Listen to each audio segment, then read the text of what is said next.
E olha, o Brasil está fazendo bonito lá na Expo Dubai, né? Mostrando a produção, o respeito ao meio ambiente. E esse, de fato, é o assunto do momento. Tanto é que temos avançado no mercado de créditos de carbono.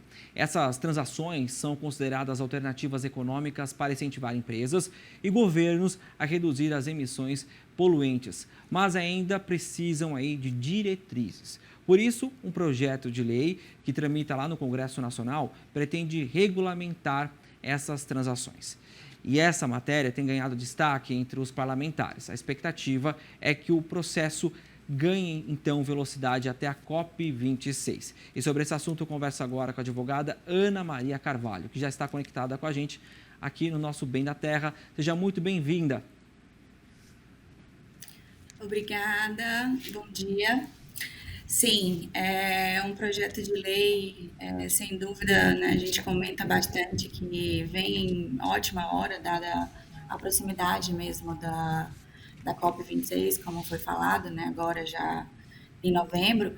Então, atualmente ainda se encontra em tramitação na Comissão de Meio Ambiente e Desenvolvimento Sustentável, é um projeto de autoria do deputado Marcelo Ramos, e, inclusive, na última sexta-feira, a gente teve uma audiência pública e para debater mais, analisar realmente os pontos mais sensíveis do projeto de lei.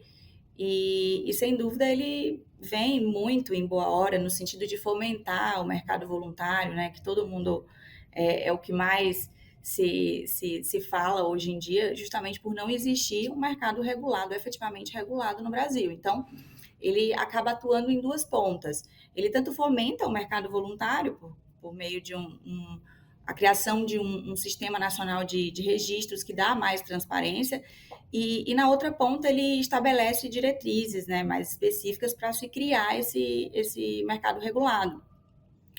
Então, tanto de uma ponta, a gente fala que tanto de uma ponta quanto de outra é um ganha-ganha, né? Atuar nessas duas frentes.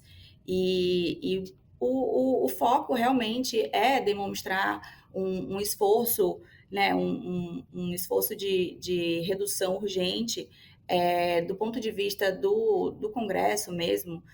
O esforço de tramitação também está trabalhando nesse perfil de urgência, né? Tanto que foi requerido urgência para que esse projeto fosse aprovado o mais urgente possível, o mais rápido possível. E, ao que parece, as coisas estão caminhando. E, claro, isso vai ser fantástico, né, na agenda internacional, na própria regulamentação do Acordo de Paris, né, nas discussões perante a agenda internacional na COP26, na Convenção Quadro das Nações Unidas. Então, o que se pretende nesse contexto, em geral, é estimular tanto o mercado de... A gente costuma falar que, na verdade, o mercado de crédito de carbono, o melhor dos mundos seria se ele andasse em paralelo com a política de descarbonização do RenovaBio, que é um outro sistema que também é bastante utilizado como um foco na redução de emissões. Então, o mundo inteiro está trabalhando ativamente nesse contexto e é muito bem-vindo essa tentativa do país, né, do Congresso e das empresas, tanto da iniciativa privada quanto da iniciativa pública por Agora, meio desse projeto de lei, da tramitação.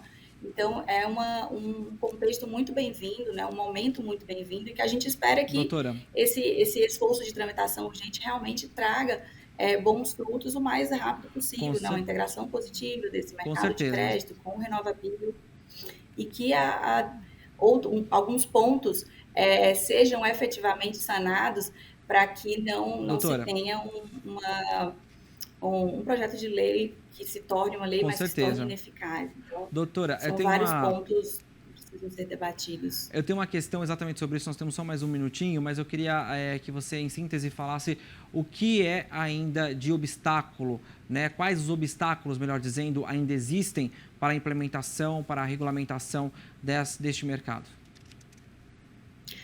Sim, um dos grandes problemas é a tentativa de regulamentação específica do artigo 6º do Acordo de Paris. Então, o Brasil, ultimamente, ele tem levado essa discussão a ferro e fogo, se é que a gente pode falar assim. O artigo 6º do Acordo de Paris, ele especifica, ele detalha, por exemplo, a contagem do crédito de carbono quando ele é transacionado. Então, para que se evite essa contagem dupla, tanto para quem vende quanto para quem compra, então, onde que isso vai contar? Quando um determinado país vende um crédito de carbono, aquilo vai contar para a NDC, que é a contribuição nacionalmente determinada que o país se compromete perante a agenda internacional. Então, ele vai contar esse crédito, didaticamente falando, o exemplo é esse. Numa transação de crédito de carbono, o país que vende, ele vai contar como um parâmetro positivo na sua NDC, e, ao mesmo tempo, quem compra precisa deduzir esse crédito da meta que ele tem que alcançar. Então, essa contagem, esse problema de contagem, que é o que se chama de problema de contagem dupla, ele é um dos assuntos mais debatidos para que se consiga um meio termo nessa discussão. Então, o artigo 6º do Acordo de Paris, ele traz um pouco desse problema de operacionalização. Então, países menos desenvolvidos, que normalmente são os países que conseguem produzir esses créditos e vendê-los, para os países mais industrializados, que são os que precisam bater essas metas, existe esse imbróglio a ser resolvido da melhor forma para que, por exemplo, essa contagem dupla ela seja sanada. Então, existem sim ainda alguns imbróglios a serem efetivamente discutidos. A tributação é um outro ponto, por exemplo, que a agenda internacional acaba também se preocupando, porque não adianta uma política ser super debatida, discutida, aprovada, se eventualmente ela não vai ser eficaz, por exemplo, pela própria insegurança jurídica na Com tributação. certeza. Então, quem produz o crédito pode ficar nesse limbo, e então se tem muito Sim. receio de que isso não seja tão eficaz se não for efetivamente discutido previamente. Tá certo, doutora. Muito obrigado pela sua participação, pelos seus esclarecimentos, né? Você está acompanhando de perto essa conversa, essa tramitação lá no Congresso e trouxe aí de forma mais simples para a gente, traduzindo aí o juridiquês, como a gente sempre fala, essa questão aí que a gente está tentando contornar e apresentar lá na COP26, que eu tenho certeza que a gente vai chegar num denominador comum. Muito obrigado pela sua participação, um excelente e Sim. produtivo dia. Muito obrigada, bom dia. Bom dia.